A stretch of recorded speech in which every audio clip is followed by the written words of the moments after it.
Hello, everyone, and welcome to Conversations in Horror. I am your host, Kevin L. Powers. I am also the owner operator of Something Wicked Entertainment and Events, and welcome to our podcast today. Now, if you're one of our frequent listeners to this podcast, you'll realize that what we like to do here is we like to take one individual film and kind of delve deep into it. Me and a special guest will sit down and have a conversation about a film. Now, sometimes this conversation can be a critical analysis on a film. Sometimes it could be just us shooting the shit about a film that we really enjoy. Other times, well, it can be about a film that we don't particularly have fond memories of and or is not actually a really good film. That being said, this all makes the whole show a little bit more entertaining. So we try and delve deep into not only the films that are well liked, well known, but also the ones that aren't well liked or well known. Sort of like the film that we're going to delve into today. Now, first, I'm going to introduce my special guest before I introduce the title of the film. I want to thank Dave Watkins for joining me on this special episode. All right, thanks for having me back on, man. I appreciate that. Well, we're glad to have someone here to talk about the movie we're talking about today, because it's not really a very fondly remembered film, but there's seems to be some type of small little cult surrounding this film of some type, because it is C.H.U.D. Chud 2, Bud the Chud, from 1989, which I believe, and I could be mistaken, for some reason I remember this movie when it originally came out just being a straight to DVD or VHS film, but I could be wrong about that. Right, yeah, you're correct. I think it was straight to video or straight to TV or something to that nature. Okay. It didn't have a theatrical run. Okay, so I remember it when it first came out on VHS because I rented it. Yeah. But to be honest with you, in the 25, 30 year plus years that have passed since this movie was released, I have literally only seen it 3 times, and one of those times was just today when you were Yeah. Yeah. It was the first time for me watching it all the way through. I think I've maybe seen I know I saw the first half hour of it before it was on. It came on TV and it had commercials, and I remember that. And it was some reason I couldn't watch the whole thing. I was going to, but I had to leave. Something happened. And I never watched the rest of it. So.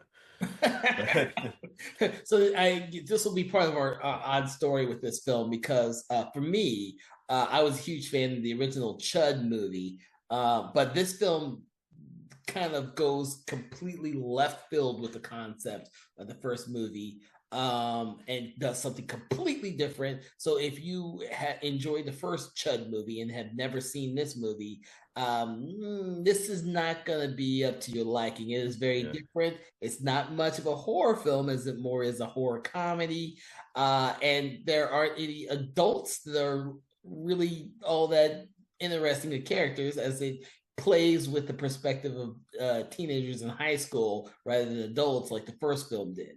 But that being said, I saw this movie when it originally came out because I was thinking it was an actual sequel to Chud that actually made sense. Lo and behold, when I saw it, I was not expecting this comedy movie to arrive.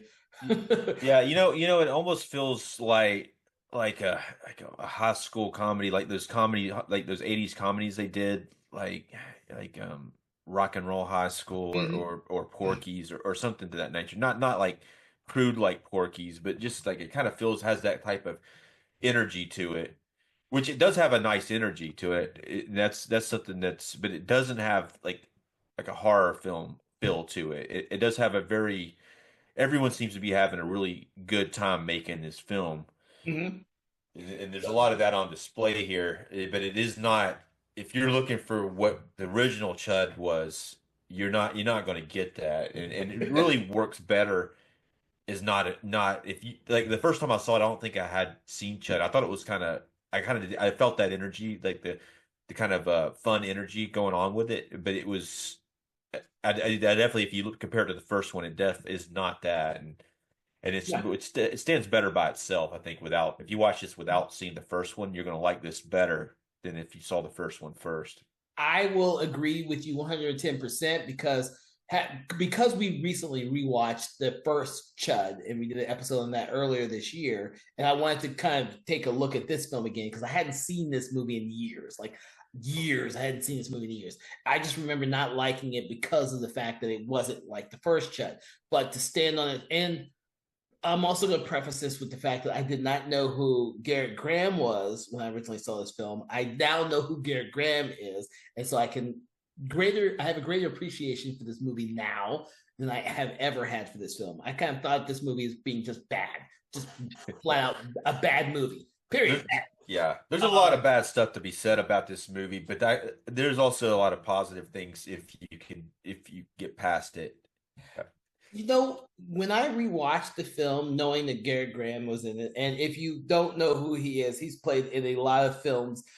Two of them I have to mention. One of them is Phantom of the Paradise, which I actually really enjoyed him in, and the other one was Child's Play 2, because he's the father who gets killed early on in the film of the stepfather of Andy Barclay, who gets killed. Right. You know what movie I recognized him from when I first saw this? I'd already knew who he was. There's a movie called Terror Vision. You ever seen that?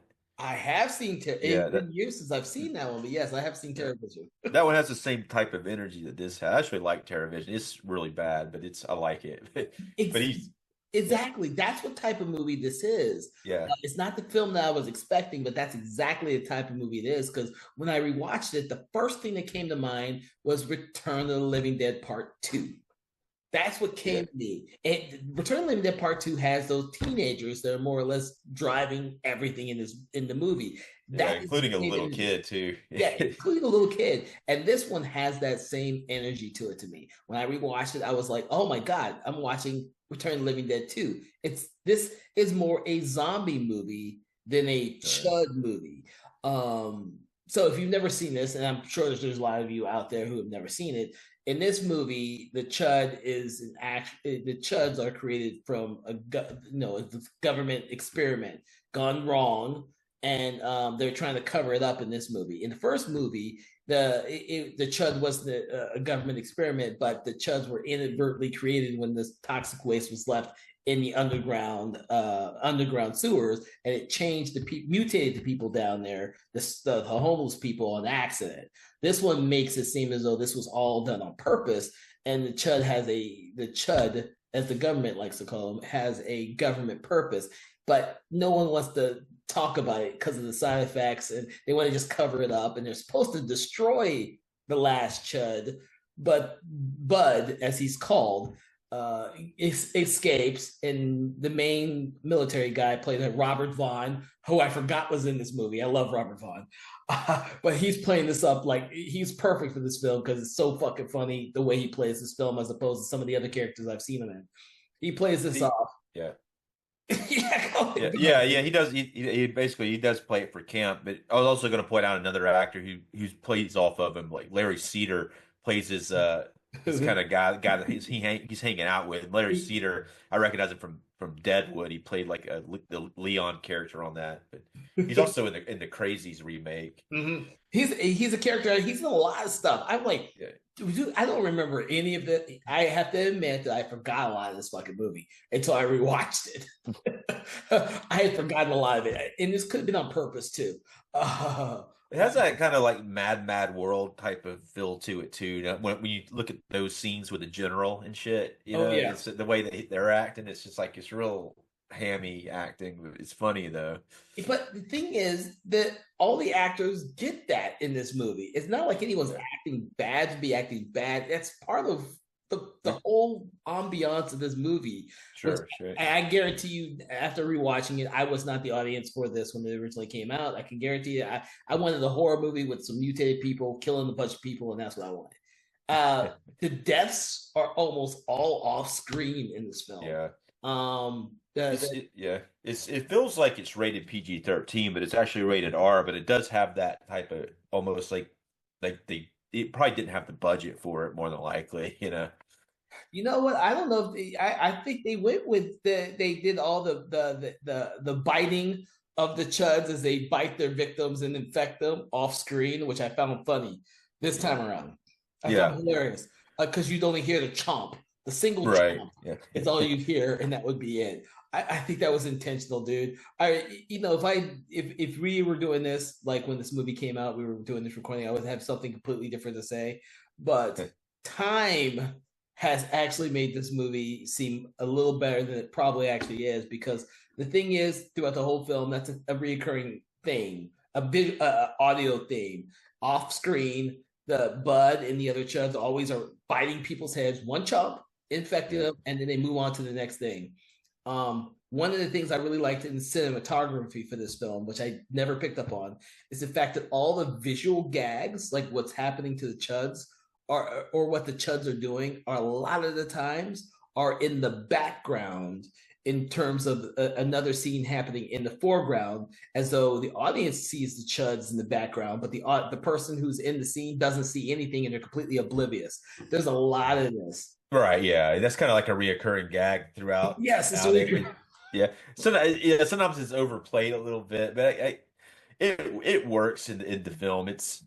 Even like weird shit happens. Like for instance, like this a barber becomes a chud and he comes stepping outside and the military guys are looking for the chud and then they see him out there and instead of thinking, oh wait a minute, that's a chud, they're like, oh, that is the most messed up looking barber I've ever Exactly. seen in my life, and they don't even like, they should have noticed, it's like, No, oh no, no, I agree with you on that. And the other thing I noticed about this, and this is recurring throughout the whole thing, and I never picked up on this before, and this could be I've only seen the movie maybe 3 times in my entire life, and I may never watch it again. Who knows? This is not one of those movies that I'm gonna go looking to watch again anytime soon. But the fact that all the chuds are worried about their appearance. They're always trying to look good, look at themselves in the mirror, fix what's broken, like the barber that you mentioned is turning his yeah, toupee around to make sure it's the right way. You know, right, right, yeah, yeah, Bud's always looking at the mirror, making sure he looks good. He's got the he steals clothes from other people to make himself look better than he actually is. And even when they're at the party sequence at the end, he's making sure all the other chuds look good before they go in. I'm like, I don't know why that's in the movie. I have no clue. yeah, It's just yeah, a reoccurring visual theme I've seen. I noticed throughout the whole movie. I was like, it's odd. yeah, yeah, yeah, it is, and and that's something that's, I think it's the rules are kind of weird in this movie, but once you get past the rules not making any sense Makes sense. whatsoever, and then it's like, what exactly are they trying to do with them? And then, like you're saying, they're trying. That is a funny thing that they actually care about their appearance a little bit. There, Garrett Graham does some pretty awesome physical stuff in this film without really talking very much, maybe saying a word here and there, but he does some great stuff, and it's all probably a lot of it was improv, I would assume. I would assume too, and that's one of the reasons why I actually think of this movie more fonder than I did when it originally came out, because of Phantom of the Paradise and other films I've seen him in now, as opposed to back then when I hadn't really seen him in anything or didn't know who he was. I know who he is now, and I think that plays into the whole film, because essentially these are zombies of something. I mean, they're mentioned as, I don't know if they call them zombies, but they do mention the undead a lot. Yeah, it is. Um, It to me, it's like completely not Chud. It's a zombie film. yeah, That's what it is. It's, I mean, they don't look like the Chuds in the first one, but we yeah, did, when me and you had a conversation about Chud, there was the one Chud who we saw slowly turn into a Chud who looked like what Bud the Chud looks like in this yeah, one. yeah, right. And So what's yeah? Well, I guess one of the biggest rules that they break is Chud stands for cannibalistic underground humanoid dwellers. There's no underground in this film. It's completely like, okay, that was like outside of the budget, Well, making I the can't. underground Yeah, set. well, you got to remember that also had an actual government meeting that they mentioned once in the first film, and I can't remember what it is for now. And I'm sure that that's what it's supposed to mean, but it kind of gets thrown out the window, really, Yeah, with this yeah, movie. We just know it's a government experiment, and they end up bringing back the dead. And for some reason, these dead act like the same dead in Returning Living Dead, where they just don't die. You can chop off their heads, and they'll just go fumbling looking for their heads. Uh, right. That's Yeah, that's kind of why I made the reference of Return of the Living Dead 2. One is because they electrocuted them all at the end of that movie, by the way, Return of the Living Dead Part 2 came out a year before this. yeah. And so, because I had to make sure my dates on this, with the influences and all that type of thing, and of course, it came out a year before this, and they get electrocuted at the end of Return of the Living Dead Part 2, and they get electrocuted at the end of this movie as well. Very They get similar. frozen and electrocuted. Yeah, they get Yeah. frozen, and then of course the freezing they can thaw themselves out. So they have to electrocute them to actually kill them. Kill them. I'm probably in it. I'm definitely in the minority, but I really like Return of the Living Dead Part Two. That's one I used to watch all the time. I've always had a fun time with that one, but it's most people seem to hate it pretty much. I kind of think that too. And when I was a kid, I saw that one first. So Yeah, the I same thing. Yeah, Yeah, so I have a yeah, fonder remembrance of that film than I did the first film. I yeah, enjoy both of them, to be honest with you. But the second one, because I grew up watching that one more, I kind of like that one more. I know that's yeah, religious to say, but yeah. Well, you probably hadn't seen the original one recently. It is a lot better film. They got a new 4K out of the original one, but this. I really like the second one, but it is a lot hokier. The first one plays the comedy, but it doesn't do the comedy like the like second one. this. Yeah, or even like this movie. This movie is like it's like they took Return of the. I mean, the was it the Attack of the Killer Tomato type of vibe going on? A little bit of that, you know. Oh my God. But a lot better than Attack of the Killer Tomatoes. Well, you do have a dog that gets zombified or chudified or chudism. They mentioned the word chudism. Yeah.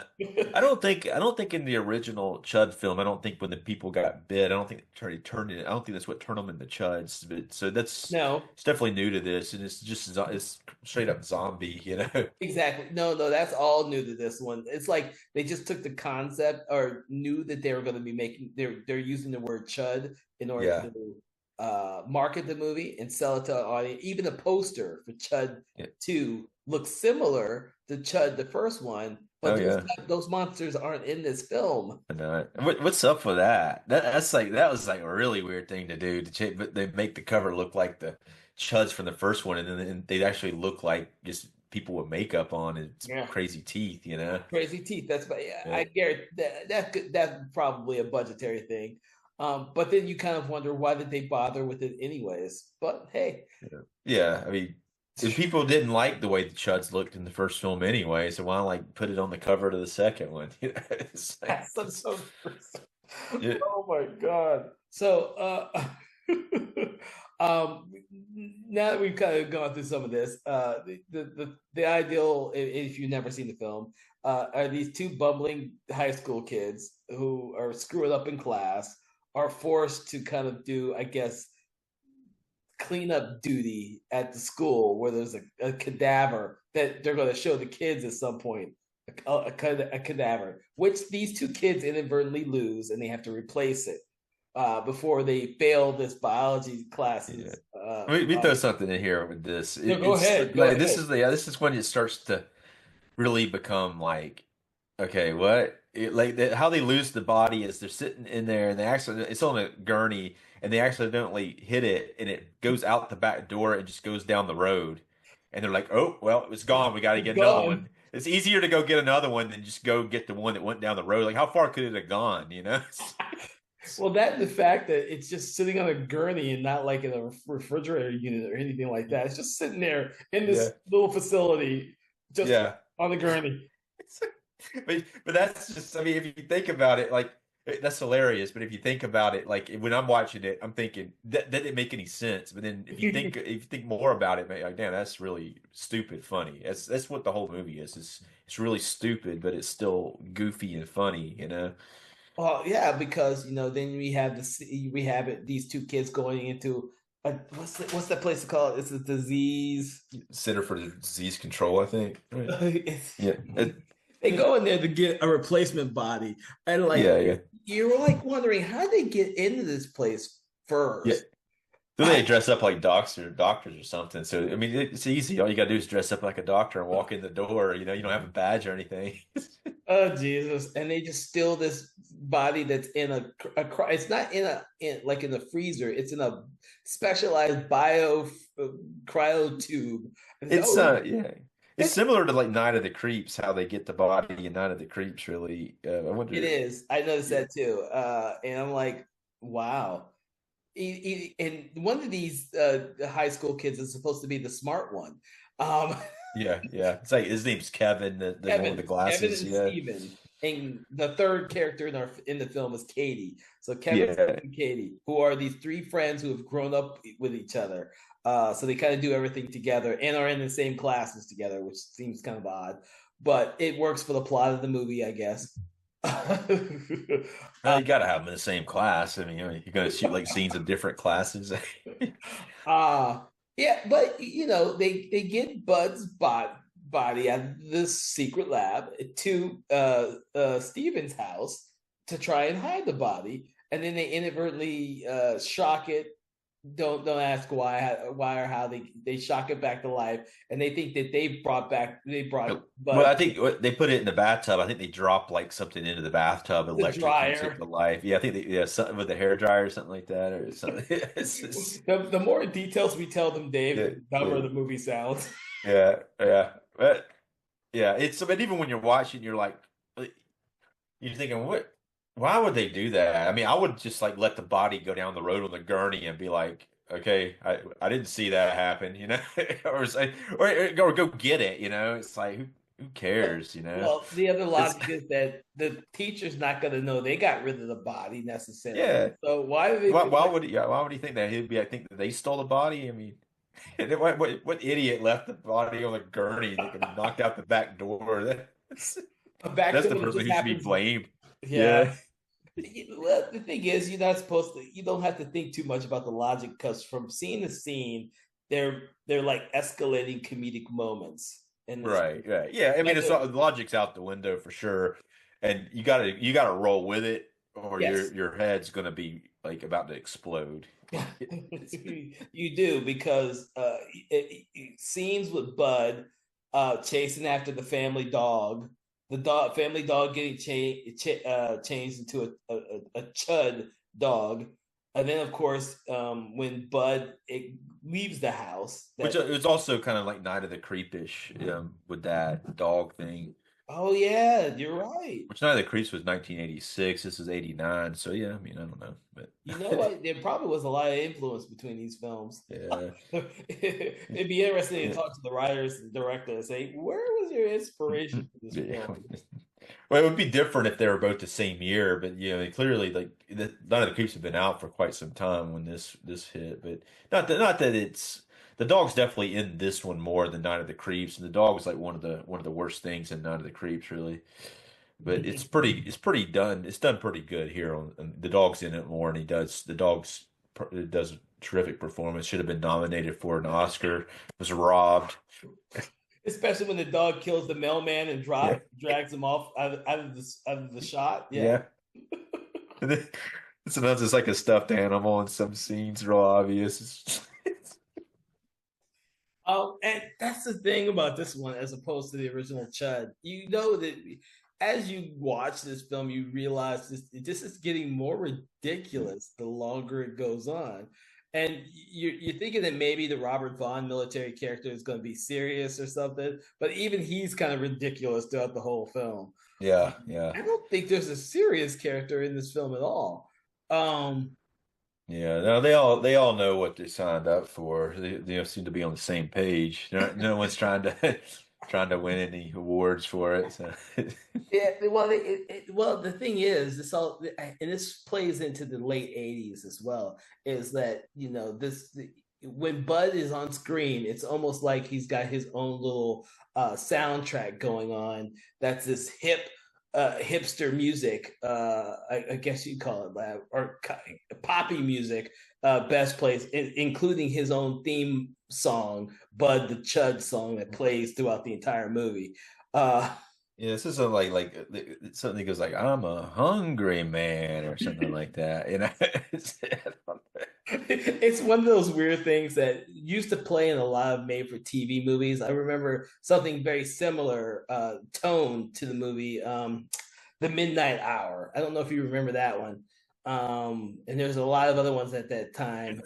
But the Midnight Hour was very much a whole bunch of dead people come back to life for that whole day.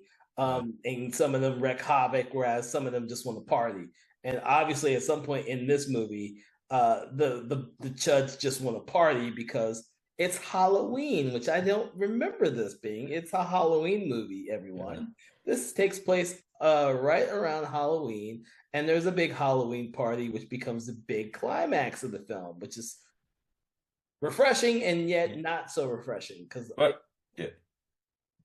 Yeah, I was real happy to see it was taking place at Halloween. I didn't remember that either, but yeah, the weird thing is it sometimes it feels like a Halloween movie. Most of the time it doesn't. mm-hmm. It's weird like the way sometimes they put like some effort into making it feel Halloween, and then there's scenes where they could have, but they didn't. Like the whole at their house sequence with the parents and them having to hide the Chud from the parents and all that. I don't feel Halloween at all in those No, scenes. And really, the only time that almost like it's just there for the dance yes, for the most part. I think there's some trick or treating going on at some point, but you see a little bit of Halloween like signage earlier in the film. It's a cool name to the town. It's called Winter Haven. I noticed yeah. that too. But and every now and then you'll see, especially when they're outside in town areas, you see some Halloween set deck there, but they didn't carry that into the interior locations for some reason. No, especially with was it Steven and and his parents' house, which he has a young sister. You would expect there to be lots of Halloween decor there, Right, yeah, or but her at there's least getting none. ready to go trick or treating or something.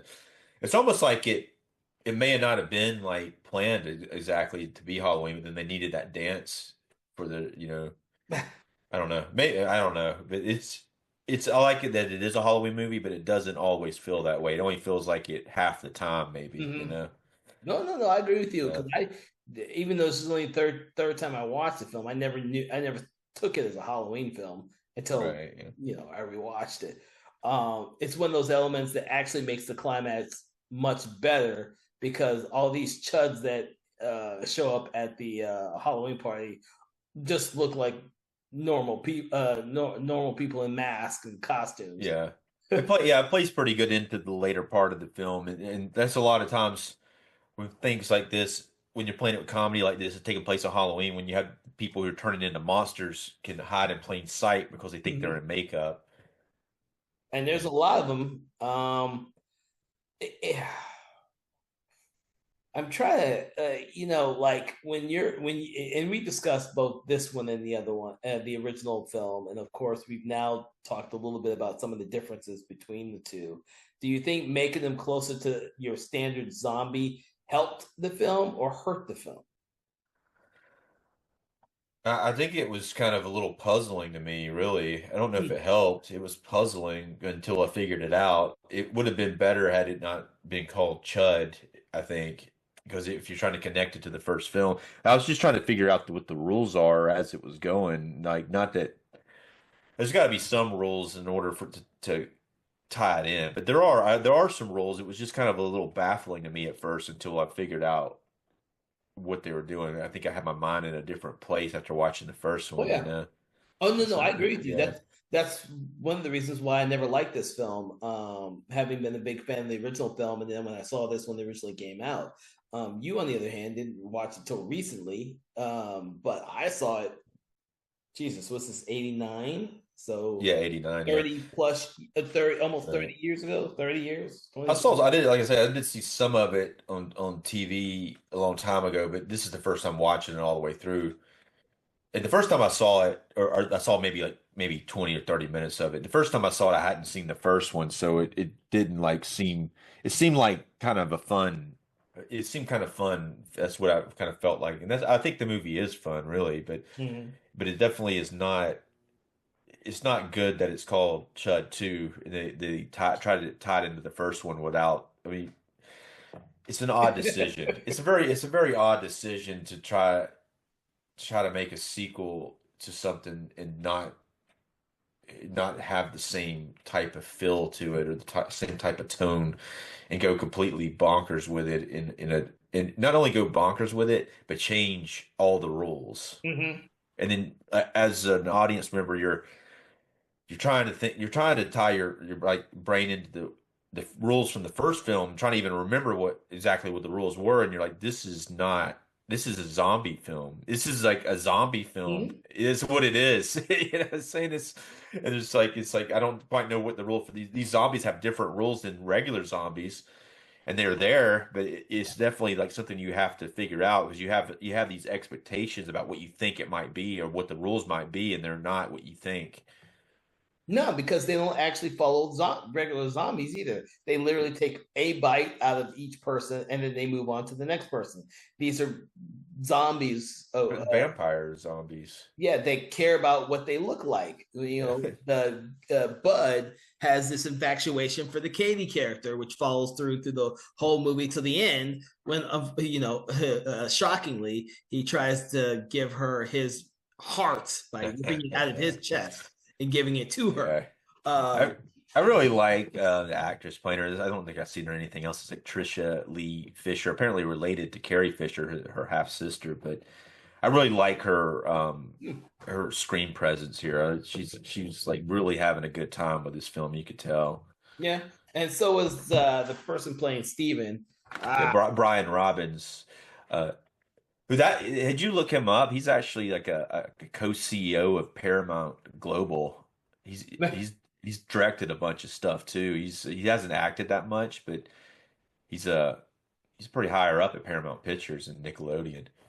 Nickelodeon. Yeah. So I'm trying to remember the show that I knew him from when he did this movie, because I had seen him in a show, which I think he was the only person I was really familiar with for some damn reason. I can't remember what it He was. kind yeah, he kind of looks like to me, he looks like somebody else, like almost maybe a little bit like Steve Gutenberg or something like that. But let's And you could be right. He could be because I can't. Whatever he was in, I don't. It's been so freaking long. It's ridiculous. But um yeah. I remember him, and then I've seen other movies with him in it. Yeah, Um, he looks familiar, but I was looking at his acting credits. He doesn't have that wow. many acting credits. I just found the show, Head of the Class. That's where I remembered him from. I don't know if you ever saw that show, but I watched that show when it. Uh, I knew I'd seen him in something. I just couldn't remember what it was. And since that came out in '86, started in '86, I was like, that was one of my favorite shows back then. When I saw this movie when it originally came out, I remembered, I have seen Head of Class, yeah. but he was the only person in the movie I was familiar with. Obviously, he probably hasn't done anything now except for what you said he does because back in Yeah. remember back then in the '80s, like we have when we've discussed multiple times before. I'm used to seeing all these people I watched on television because either you watch these actors were we had a lot of television that Yeah, yeah. these people from and streaming wasn't here, so I'd see these people that I watched in television in these movies and I would remember that would be a reason why Yeah. I'd go see these movies when they came out. uh Well, yeah, it makes sense. And he had like a large role in Head of the Class. He's apparently in a lot of the episodes. Wasn't that like based on something with John Travolta in it? Wasn't there a show like that? Because he kind of looks a little bit like John Travolta too, actually. no, this Head of the Class. Wow, John Travolta. He was in other. Wasn't there like a similar show though that had John Travolta in it? It I'm was sure like there kind of like was. that. Yeah, I can't remember what I'm it sure, was now. yeah, no, I don't remember that because I hate John Travolta. Uh, But he, yeah, no, I'm not a big fan of his. He hasn't done enough horror films in my opinion. yeah, he needs to do some horror films. He'd be good in some, but yeah, But that being said, the thing about and I guess when I was rewatching this, because I want everyone to realize how much I did not like this movie growing up, and so like I said, I've seen it. I saw it twice before. I saw it when it originally came out, and then when I found this movie inadvertently on one of those DVD collections with like 9 other movies, I decided to give it another chance. I hated it then.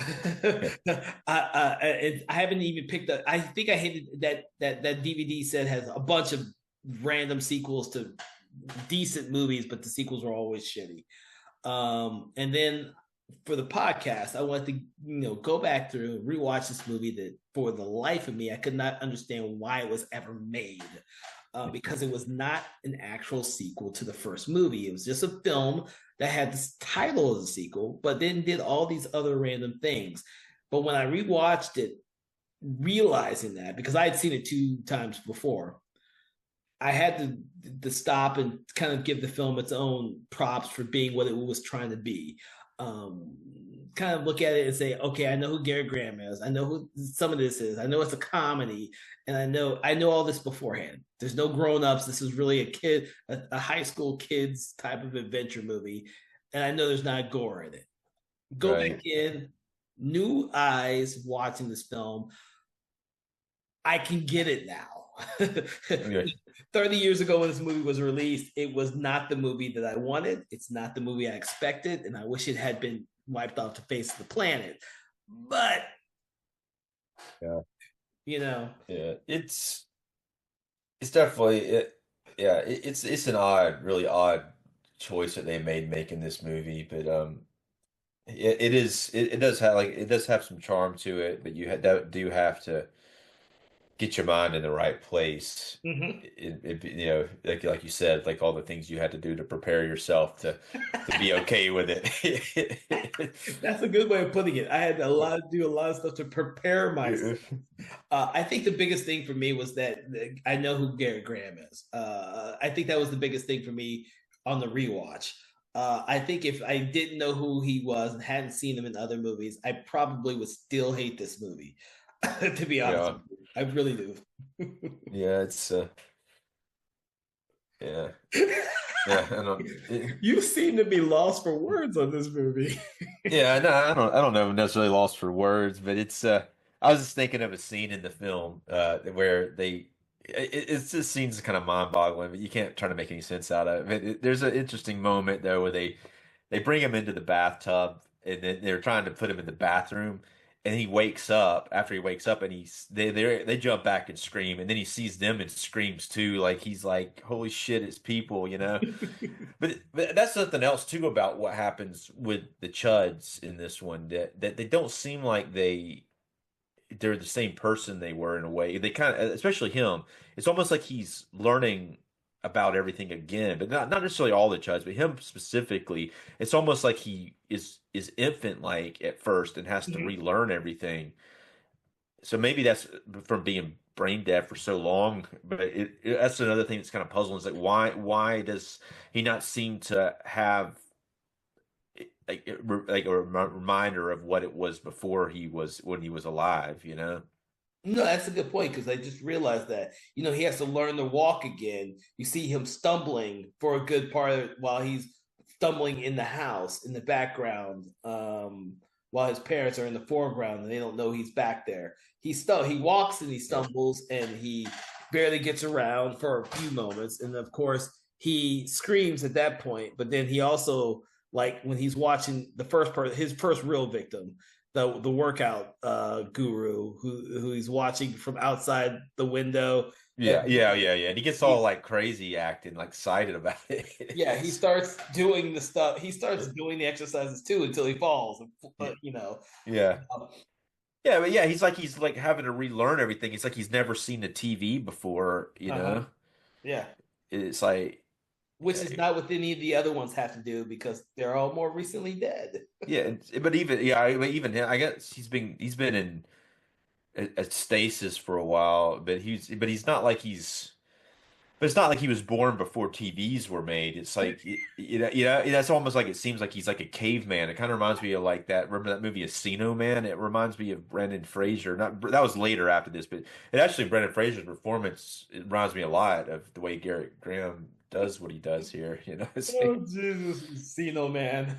yeah, Now I've heard it all. We made a reference to Encino Man. I haven't seen Encino Man in a long time, but they need to do a transfer, a 4K transfer of that for it.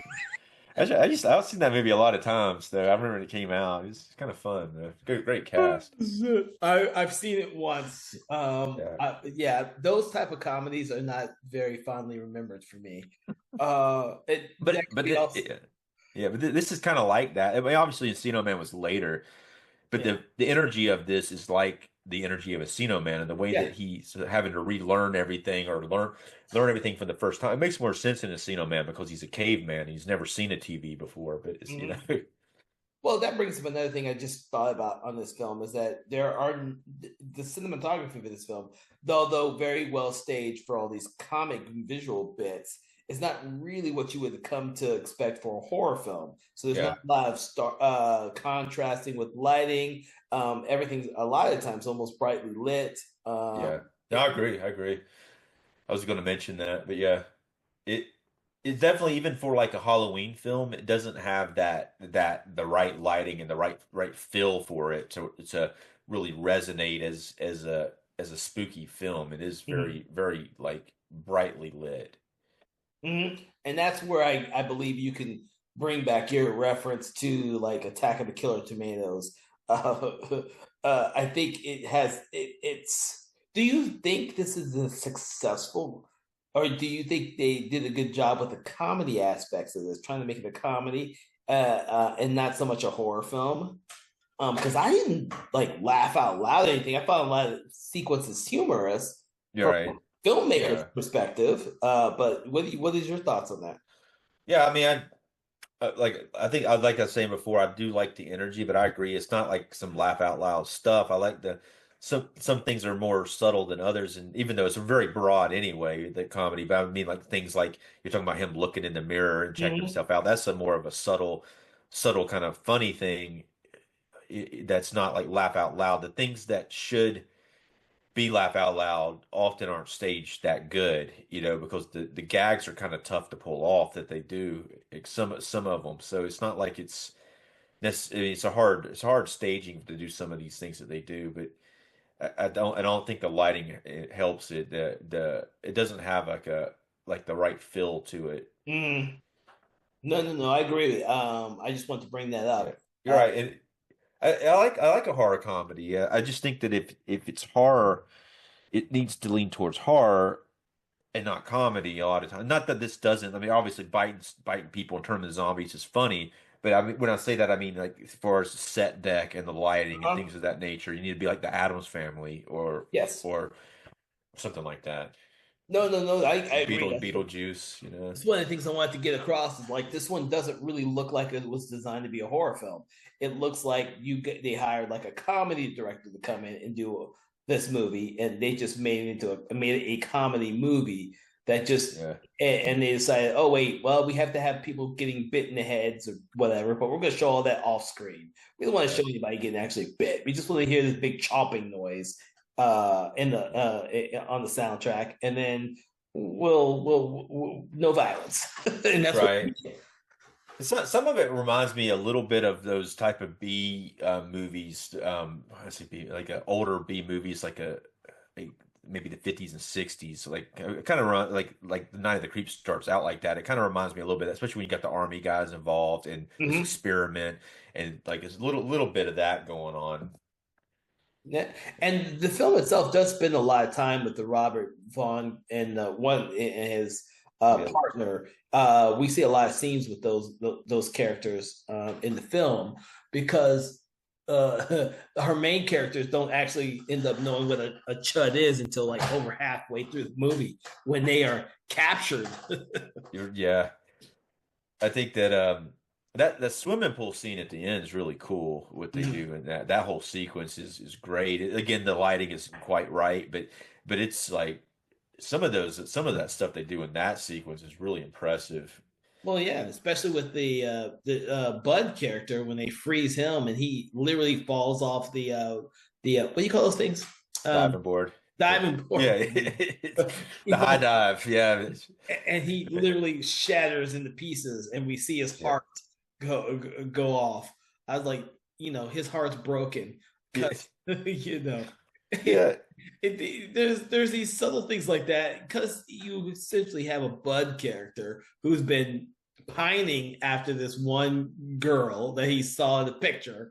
Yeah. But and then when he decides to give her his heart, she rejects him, and of course, by the end of the film, his entire body shatters and his heart falls away.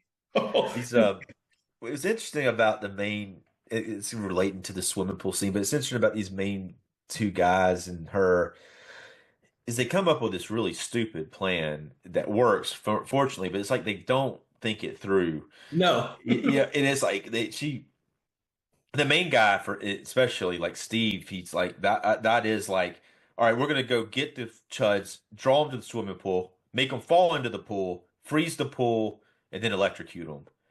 And it's like the they get them in there. Put the Katie character in a bathing suit. She runs out there, yells at them. The bathing suit looks hilarious too. But she yells at them to come, and then they all come, and she freaks out. She's like, "Oh shit, they're coming! They're really coming now!" But then on top of that, like the guys are back there, like hanging out, waiting for her to get back there, and they're like, he says something like, "What if they don't come?" And he's like, "Oh, don't worry, Katie's got this under control." And then like her boyfriend, the Steve character. Then finally she comes back there, and then luckily they all fall into the pool. Meanwhile, they should have been opening the canisters, and the Kevin guy says to the Steve guy, he's like, "Oh, did you open the canisters?" And he's like, "No." It's like they don't have the canisters open to throw into. I mean, I guess it's comedy, but at the same time, it's like is that you're not gonna you'll be that unprepared. It's like this is like still it becomes like a life and death situation. It doesn't take but 2 seconds to get bitten by one of these chuds, and now you're a zombie. I don't Although, know. I mean, but the plan is stupid. Luckily it works for them. But then they throw the canisters in, and then the next thing's electrocuting, and they hadn't thought this out. And they're like, "Oh, wait a minute! Now we got to electrocute them, or we got to rewire like the thing off the wall." So they have to. Luckily, they have electrical experience for some reason, and then they're able to take apart these tubes on the wall and stick it into the pool without electrocuting themselves somehow. exactly. Yeah, they're using the axe to cut into this stuff to Yeah, get it on there. It is quite hilarious. But yeah, movie magic. yeah. But yeah, I mean, it's just like it's just funny the way that they don't have the plan. They have the plan, but then they don't prep. While she's out there luring the people in, and they're just sitting there waiting for her, they could have been doing all this other stuff, like getting the electrical stuff ready or opening the canisters. And it's uh, yeah. and some of this could be part of the bad editing. But that when they go and when all those zombies go into the pool, though, that's pretty impressive. They all come walking in. I don't even know how they do this without getting hurt. There's a big group of them, and they all just kept falling into the pool one after the other, and without landing on top of each other. Oh, that's And good. then, do I know? That's a good point. I didn't even think about that. Yeah, you're Yeah, right. yeah, it's a pretty dangerous situation there. And then after that, would that looks really cool when they actually freeze them and they're frozen inside of the pool. That's a pretty cool effect. Oh, as is the sequence when they electrocute them and the little rays of light come out of shoots through them. Right? Yeah. I had forgotten about that. That looked kind of cool. Yeah, it's pretty impressive. Like they all of a sudden have that in there, and that's probably the most impressive sequence of the film, including the heart in the diving board part. That was great. Oh man. So I'm trying to think of other things we can possibly talk about this movie because I do not think that we've convinced people that this is a great movie to go see, much less giving them a full, accurate look at the type of movie it So, is. so let's try. If you were to tell somebody one thing about C.H.U.D. to make them want to come see it, what would you say? Oh shit, that's a hard one, dude. I would say if you like Garrett Graham and you've seen Phantom of the Paradise, then I would definitely think that you should come see this film because that type of humor in that film is very close to what is in this film, and you might enjoy it. That's a And, real and stretch, man. You're gonna start like Garrett Graham's gonna be your selling point for the film. he is the selling point. He is definitely the selling point because there's no other selling point for this movie. That was the only way I could reevaluate this movie. The only reason why I wanted to reevaluate this movie was because him. I think it would be really hard to sell this movie to anyone because you can't sell it to people who've seen the first film Yeah. because it's nothing like the first film. Yeah, it's a. I think Garrett Graham is definitely like the high point of the film, but it's definitely would be hard to say, hard to tell somebody, hey man, you know Garrett Graham, they'd be like, I don't know who Garrett Graham is. I'm like, what? You've Exactly. seen Terror Vision, right? You could only say his name for hardcore horror comedy lovers. Yeah, I like literally and this could be part of my geekness here. I didn't know who he was until I read articles about Phantom of the Paradise, and then I finally saw it because that film always looked stupid to me. yeah. So I never It, bothered to see it. I skipped. yeah, I hadn't seen the whole movie. I actually have a copy of it. I started watching it one day, and I didn't get back to it. But it's kind of goofy. It's it looked yes, pretty fun though. But it's yeah. he have a big part in it in that. Yes, he does. And you just have to get through. The thing is, when it came out, I wasn't really, and I'm still iffy about horror comedies myself. I have a greater appreciation for them now. Right. That one's also a musical horror comedy. The Mhm. Phantom of the Paradise is based on the Phantom of the Opera. But I get when I was a kid, I didn't really want comedy. I wanted horror. I wanted to see people. Yeah. Evil Dead was like one of the rare occasions where I got it because it was so fucking funny, but it was also gory. Yeah. Yeah. Also, Yeah, it that was gore definitely steps it up and takes it out of a different type of bracket, like this type of film, you know. yeah, this type of film I didn't really I didn't like these type of films. I didn't watch Yeah. these type of films. I may have saw them out of curiosity once, but then I never watched it again. Like Phantom of the Paradise, I understand that movie. I've seen it twice. I don't go back and watch that movie. I know what it is. I've seen it. Right. I would Chud 2, but the Chud is another one that I'm not like there was no reason for me to really ever Yeah. go back to watch it again had I not known that Gary Graham was in there. I would never have seen this movie again. Would never bothered. This would be like watching 976 Evil 2. Like, there's no reason. Why? They got a 4K announcement. I guess I'm gonna check it out once they release Yeah, it. no, we were You see that? discussing Yeah, that. yeah. We were discussing, which is why I brought that one up. It's so weird. Yeah, it's so weird the way they don't have 976 Evil, but they got 976 Evil 2. I Yeah, don't know. yeah. But they also have like Fright Night 2, which is really impressive. But I guess and then Prom Night 2 and 3. Oh, I guess they don't have the rights to the original ones, but they got the sequels to these other films. But Fright Night 2 is actually fairly solid. And Prom Night 2 is better than the first Prom Night, I think. Yeah, but the third and fourth one are pretty mediocre. I don't know Yeah, if you which have I them. hadn't seen them. Yeah, I've only seen the first and second one, but it's that I like the concept though. Anyway, it gets a little off subject again, I guess. Yeah, we do that on this show. Yeah. The funny thing would be that next time we tackle a sequel that has nothing to do with the original, you just mentioned Hello, Mary Lou Prom Night 2, which has nothing to do with the original movie whatsoever. Right. Yeah. But it's a cool idea though. It actually elevates the prom idea. That's it's because it's like a that one's supernatural. In the original Prom Night is just a slasher, right? Like nothing It is. supernatural happens. The original Prom Night 2 was a standalone movie. They only called it Prom Night 2 so they can market it and sell it and more people can watch it. Prom Right. Night 3 is a direct sequel to Prom Night 2, and then Prom Night 4 is a completely different story. So, and I've seen them all. And of course, there's the remake. So, I told you, I've seen a lot of Yeah. these straight to DVD flicks, dude.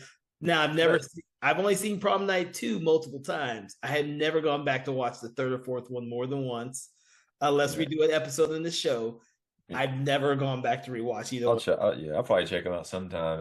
I bet you haven't seen all the Mimic movies. You seen them? Yeah, I have All seen. the Mimics? Yeah. Yeah, I've seen those multiple times. I actually Yeah. enjoy all three Mimic movies. Oh yeah, Oh yeah. yeah, I enjoy all three of them for different reasons. Right. But the thing about these straight to DVD or straight to VHS because they're VHS back in the day. Yeah. Straight to VHS movies like this, they tried to make sequels for everything. Yeah. And most of these sequels, most of the time, they didn't have anything to really do with the original film. They were just a means to cash grab and make a sequel to it. This is reason why the rights for these sequels are held by someone completely different than what the original movie is, and which is why it took so long for us to actually get a good copy of this film from Vestron. My copy, like I said, is one of like 9 movies on this group of DVDs, and of course, Vestron has done I'm so hoping, a pristine upgrade It's of this. yeah, it's actually like Vestron in the Vestron Collector's series, Yeah. but it's like number 5 in the Collector's series. I will say though that it's Blu-ray, but it's not the best quality. It could use a bump in the quality. It's got some issues with it, but it's a lot better than what DVD or VHS would have looked like. Yeah. But Well, yeah, I guarantee you it is. But yeah, yeah, keep in mind that it was truly made for straight to DVD or straight to VHS. The original yeah, quality probably isn't all that great either. yeah. Maybe it's not. I mean, it's. I think it was shot on film though, but it does have like the lighting. Even we're saying like the lighting's just so bright, but Mm-hmm. it would look better if they did like another transfer of it. But it's not going to look great because the lighting is not right. I mean, the lighting's just too bright, and Mm-hmm. it's not gonna make you like think it looks that much better. But it could look better, but it wouldn't matter that much. Yeah. So what he's trying to say, everyone, is doesn't matter which version of the movie you get, it's probably still not going to make the movie that much better. Yeah. I don't know if I mean I don't know. I wasn't thinking it looked horrible when I was watching it, but I could definitely tell that it wasn't as good as it could look if they did more if they more love was done to the transfer because they just kind of like they probably had like a master that was maybe made for the DVD, and then they just probably upscaled it or something to that nature. But it's not that it. I mean, it was watchable. I wasn't most of the time when I'm watching it, I wasn't thinking, "Man, this looks like trash" as far as the quality of it, because Mhm. I was more perplexed by what was going on the screen than that. That's okay. I literally have just watched 2 of the worst movies I've ever seen this year. Uh, right before I saw this one, so this one does not compare those 2 horrible, horrible, horrible atrocities. Well, I mean, I thought this movie was fun anyway. I don't think it's a good movie. I mean, I think that Yeah. overall, it was. It's got a lot of problems, but I don't know if necessarily the problems are. I think the problems are intentional, but it doesn't. It's got a lot to. I don't answer for maybe. That's not even what I'm trying to say. I think the only way to truly appreciate this film is like what you said earlier, is if no one has a reference to the fact that it's Chud 2. It's a more, I think if it was a standalone film advertised as a comedy horror film, I think it would be a film that would be more well liked and well received. But there's a lot of stigma to this film because it's a sequel to a much gorier, more thought provoking horror film that played it straight. Yeah, and And that's a it's actually like, and I could see why you would be that upset seeing it because if you watch the first one, it completely ignores it. It's like they never even bothered to watch it. I doubt they did. This script, in fact, was probably a different script altogether at first. It was probably a zombie script, and then they just kind of changed it a little bit. yeah, changed it and called it Chud. Yeah, they probably just changed some of the dialogue for the on the plot, when doing the exposition of the plot, they probably just change some of the dialogue because it really doesn't matter if they're chuds or what, because they're really not. They're really just I mean, kind of like a zombie type of thing. Yeah. All right. So, any final thoughts on Chud 2, Bud the Chud? I think I've said more than I was planning to say about this film, so. No, no, I agree with you. I don't know if there's anything else I can possibly say about this film. So we're going to go ahead and rate the film from 1 to 5 stars. 1 being very horrible, 5 being amazing. Where on the spectrum do you place this film? This is a tough one for this one. I'm not going to be too harsh, and I'm going to put it at 3. I'm close. I'm saying it's leaning towards a 2.5, but I'll put it at 3 just to be a little generous with it. I kind of put it at a 2 only because it used to have like half a star for me Yeah. until I rewatched it, and I have a greiter appreciation of it because of Garrett Graham. And the fact that I found Robert Vaughn to be hilarious in this movie uh, Yeah. kind of elevates it a little bit more than just being a half a star. So I would give it 2 stars. Shit. Yeah. Right. Yeah. Yeah. I definitely rated it too high, but I'll stick with it for now.